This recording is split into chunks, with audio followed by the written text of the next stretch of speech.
Hello दोस्तों, स्वागत है आपका मेरे unite publication guide YouTube channel में। और मैं हूं आपका दोस्त यज्ञ शर्मा। और आज हम लोग बात करने वाले हैं कि प्लैगरिज्म होता क्या है और उसका क्या इम्पोर्टेंस होता है। तो काफ़ी लोगों के मेरे पास मैसेजेस और कमेंट्स आए थे कि सर एक प्लैगरिज्म के ऊपर एक वीडियो बना दिया जाए, जिससे कि हमारे जो पेपर लिखना स्टार्ट कर रहे हैं या जो हमारे पीएचडी स्कॉलर हैं या फिर कोई भी बिगनर्स है जो कि अपना रिव्यू पेपर लिखना स्टार्ट कर रहे हैं या रिसर्च पेपर लिखना स्टार्ट कर रहे हैं, तो उनका ये कहना है कि सर कैसे हम प्लैगरिज्म को अवॉइड करें। तो आज मैं अपने इस वाले वीडियो में दोस्तों लेके आया हूँ कि वो कौन सी चीज़ें हैं जिनसे हम अपने पेपर का प्लैग सकते हैं। तो one by one we will start the video right for the next one. Yes, what is plagiarism. तो प्लैगरिज्म देखिए होता क्या है कि प्लैगरिज्म का मतलब ये रहता है कि आपके पास यदि कोई भी आइडियाज़ है या कोई भी कंटेंट है राइट, या तो आप उसका डायरेक्ट अपने पेपर या रिव्यू पेपर या रिसर्च पेपर में राइट अप कर ले तो प्लैगरिज्म को अवॉइड कर सकते हैं। बट यदि आप किसी का भी कोई आइडिया आपने या कोई भी अपने कंटेंट या कोई भी थॉट्स जो है आपने वो किसी के पब्लिश पेपर का या किसी का भी काम जो है उसका कंटेंट लेके यदि आप अपने रिव्यू पेपर या रिसर्च पेपर में उसको पेस्ट कर लेते हैं, तो दैट मीन देयर में बी ए चांस कि प्लैगरिज्म आना आपके पेपर में कंफर्म हो जाता है। तो प्लैगरिज्म का मतलब क्या है कि आपने किसी का भी कोई भी आइडिया लिया, कोई भी थॉट्स लिया, कोई भी रिसर्च पेपर पब्लिश जो रिसर्च पेपर है वो लिया और वहाँ से कंटेंट उठा के अपने रिसर्च पेपर या रिव्यू पेपर में कट एंड कॉपी पेस्ट कर लिया। तो वहाँ क्या होता है, वहाँ आपके प्लैगरिज्म के 100% चांस हो जाते हैं कि आपका पेपर जब अब बनेगा पूरा तो उसमें क्या होगा कि आपके पेपर में प्लैगरिज्म डेफिनेटली आएगा। ठीक है, तो प्लैगरिज्म का मतलब क्या होता है दोस्तों। Plagiarism mean gathering of idea and the content and any thoughts from the someone else work right and expressing it in the same manner as done by the original research paper। मतलब आपने किसी और का paper लिया, किसी paper का content लिया और आपने वही पेपर का कंटेंट आप अपने अपने लैंग्वेज में या अपने मैनर में उसको एक्सप्लेन कर दिया। ठीक है, तो उसमें क्या होगा, प्लैगरिज्म आने का चांस होगा।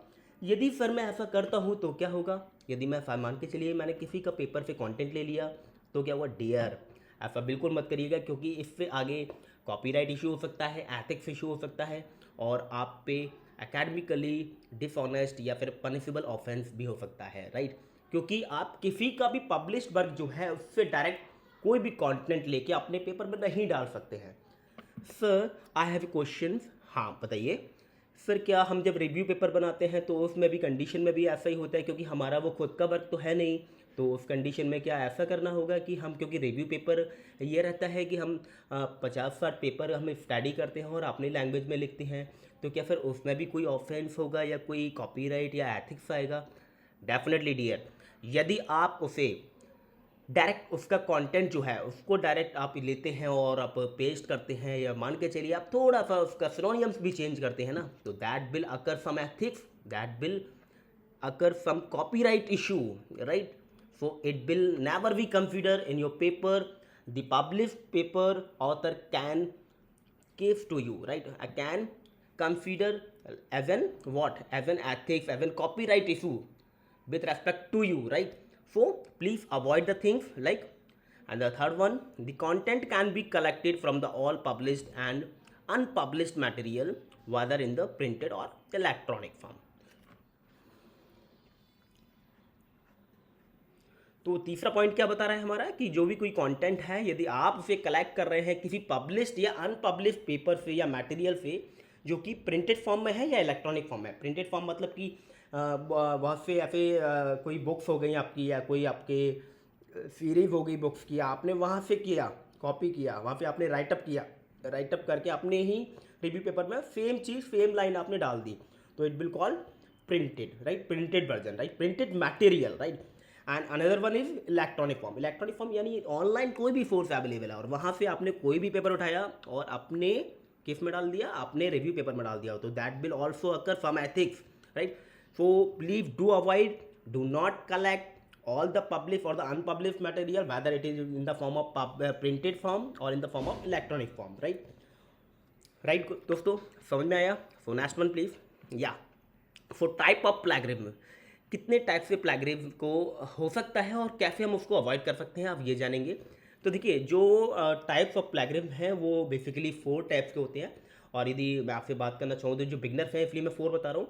वैसे और भी टाइप से हो सकते हैं। यदि आपको 0% प्लैग लेके आना है अपने पेपर में तो और टाइप इस पे और ऐड हो जाते हैं, जिससे कि हम अवॉइड कर सकते हैं प्लैगियरिज्म को।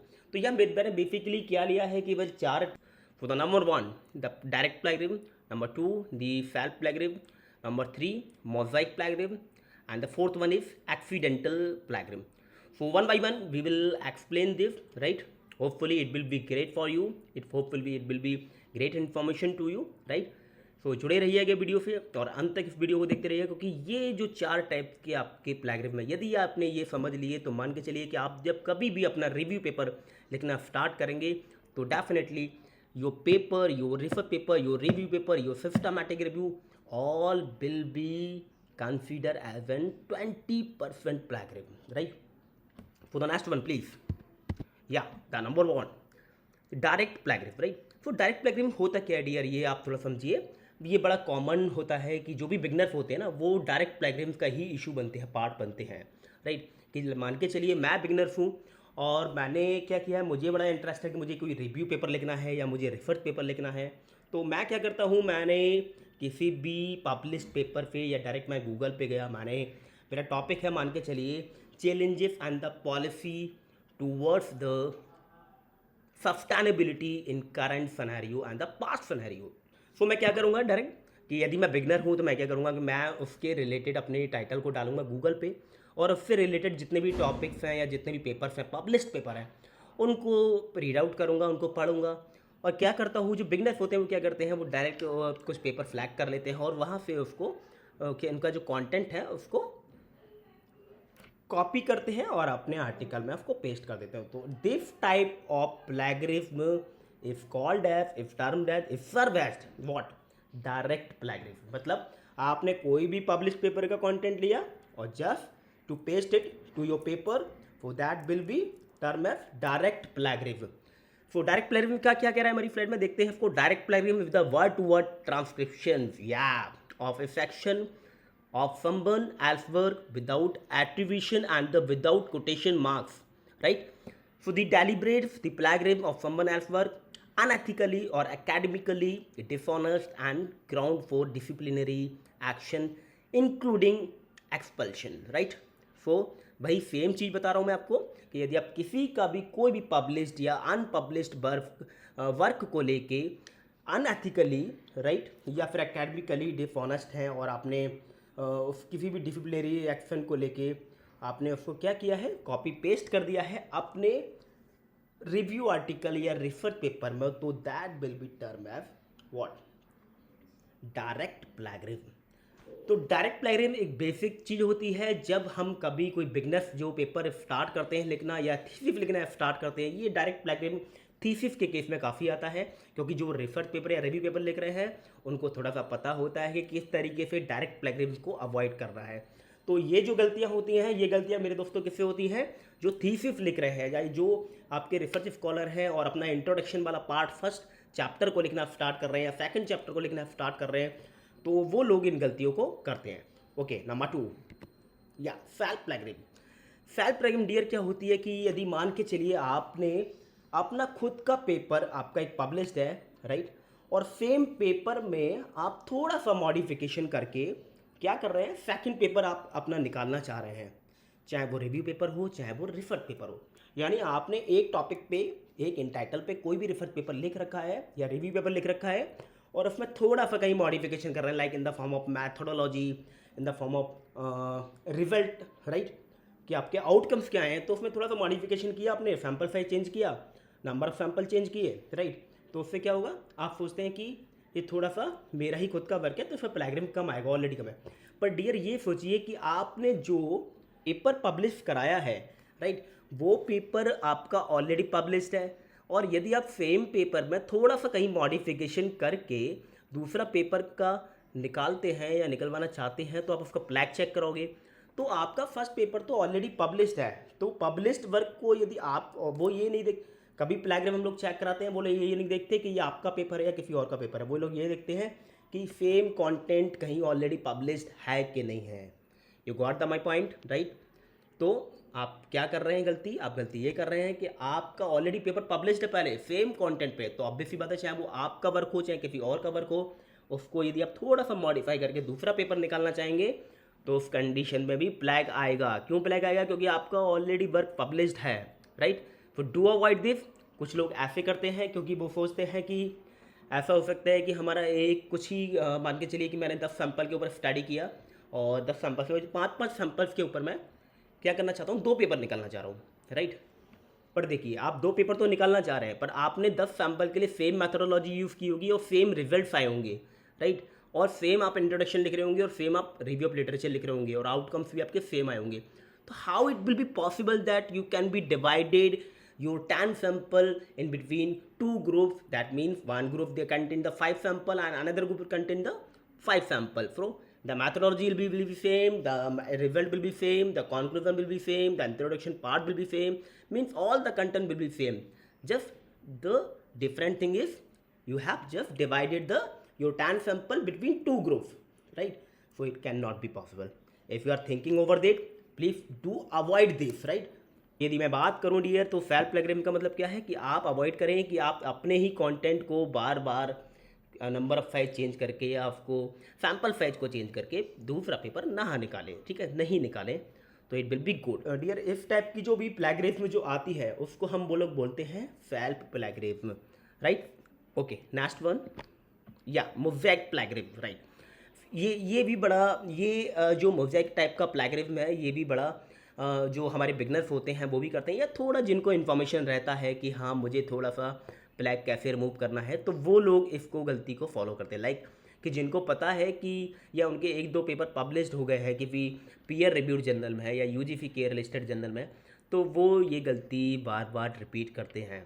मोज़ेक प्लेगरिज्म क्या होता है डियर कि आप यदि किसी का भी कंटेंट कॉपी करके और उस कंटेंट को कहीं पैराफ्रेज करते हैं, लाइक उसको कहीं उसके कहीं सिनोनिम्स हैं उसको चेंज करते हैं, तो दैट, सो यदि बात करूँ एमपी यानी मोज़ेक प्लेगरिज्म की, तो इसमें क्या होगा कि आप सिनोनिम्स ना चेंज करें, आप जो भी मीनिंग है उसको मीनिंग को अपनी लैंग्वेज में कन्वर्ट करके, यानी आपको सिनोनिम्स तो चेंज करना ही है, या सिनोनिम्स भी ना चेंज करें तो चलेगा, बट आपको लाइन जो है वो चेंज करनी है, उसको एक्सपेंड करना है या फिर उसको शॉर्ट कीजिए, right. Meaning of your sentence have the great meaning of your sentence have the great information, right.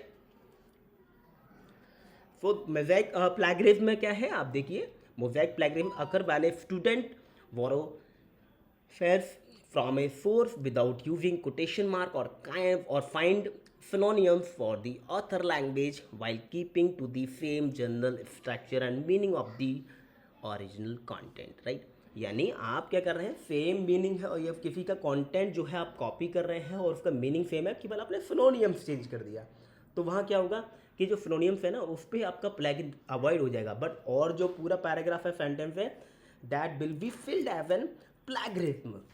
सो आपको मोज़ेक टाइप का प्लेगरिज्म उसको भी अवॉइड करना है। इसको अवॉइड करने के लिए ट्राई करेंगे कि पूरा जो भी पैराफ्रेज जो भी आपने पैराग्राफ लिया है उसको अपनी लैंग्वेज अपनी ओन थॉट्स में है उसको कन्वर्ट करें, बट मीनिंग सेम होना चाहिए, राइट।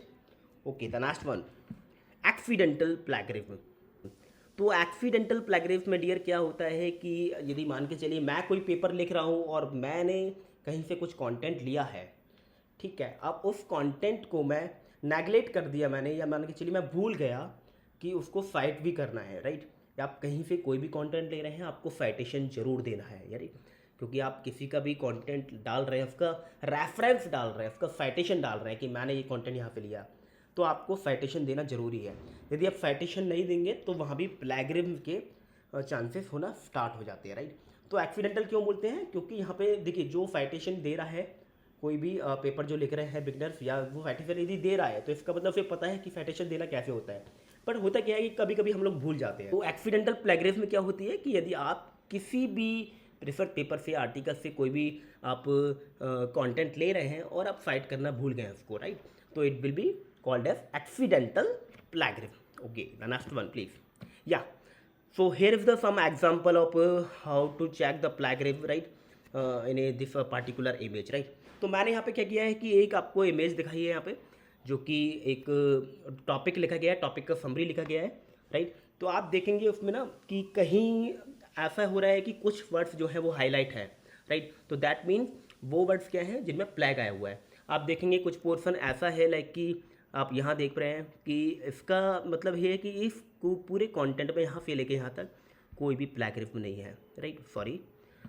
तो अब यहाँ देख रहे हैं कि यहाँ ये जो पोर्शन है या टॉपिक में भी आप देखेंगे तो ये पूरा फोर्स एक सोर्स से लिया गया है, लाइक दिख रहे हो कि यहाँ पर वन मेंशन है यानी one force, again there is mention one, again there is mention one, means ये जितना पूरा टॉपिक लिया गया है ना ये कहीं के नहीं लिया है, ये टॉपिक जो पूरा जितना भी लिया गया है ना ये टॉपिक केवल एक ही फोर्स से लिया है, बट उसको केवल पैराफ्रेज कर दिया। मैंने आपको बोला ना कि मोज़ेक, इसमें क्या हो गया, मोज़ेक प्लैगरिज्म, राइट।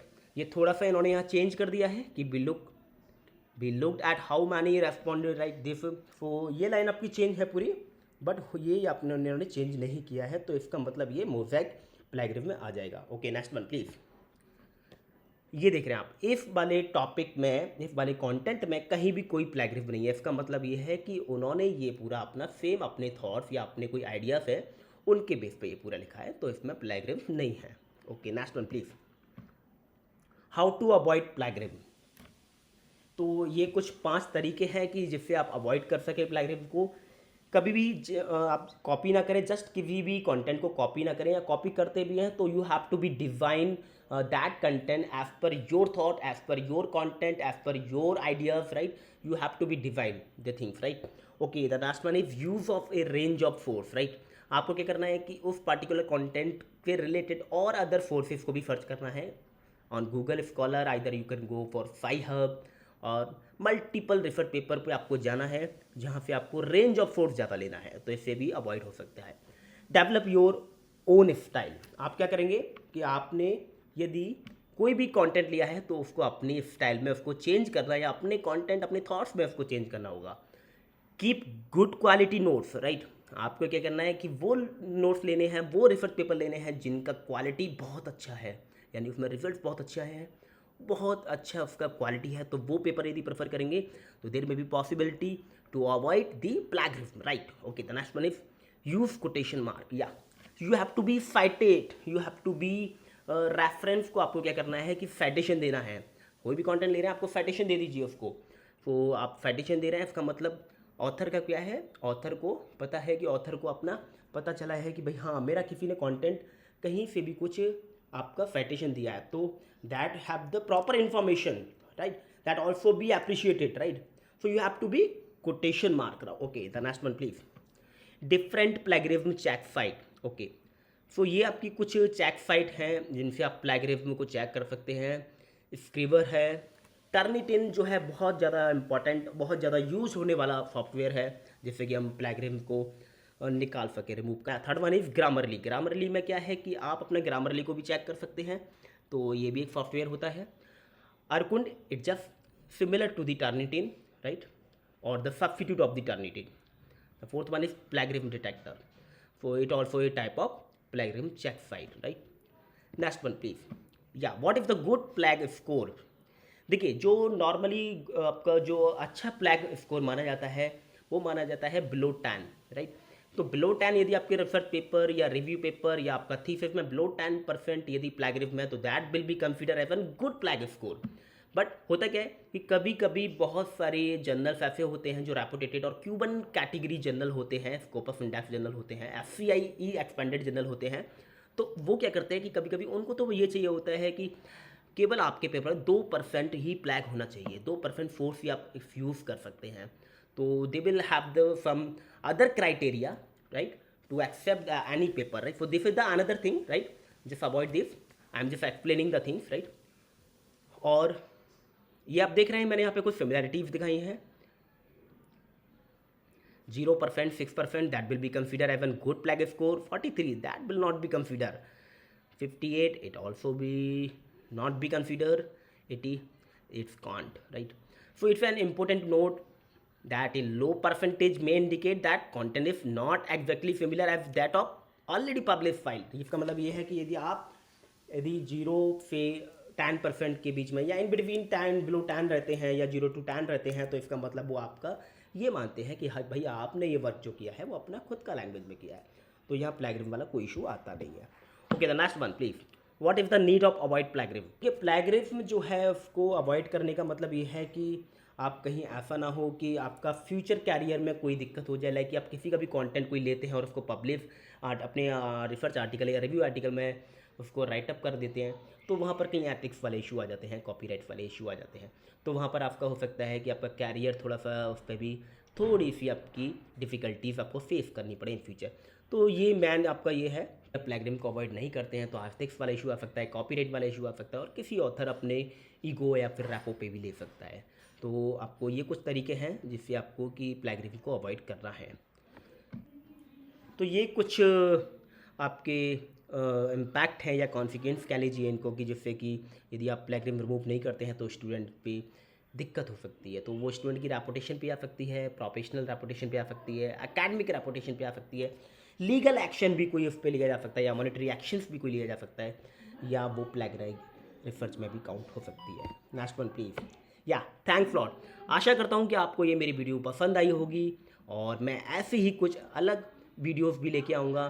तो प्लीज़ जो लोग अभी बिगनर्स हैं मेरे यूट्यूब चैनल पे वो प्लीज़ सब्सक्राइब कर दें और कमेंट सेक्शन में यदि कोई उनको नेक्स्ट कंटेंट यदि चाहिए तो वो कमेंट्स करके भी मुझे बता सकते हैं। Thanks lot and get again time.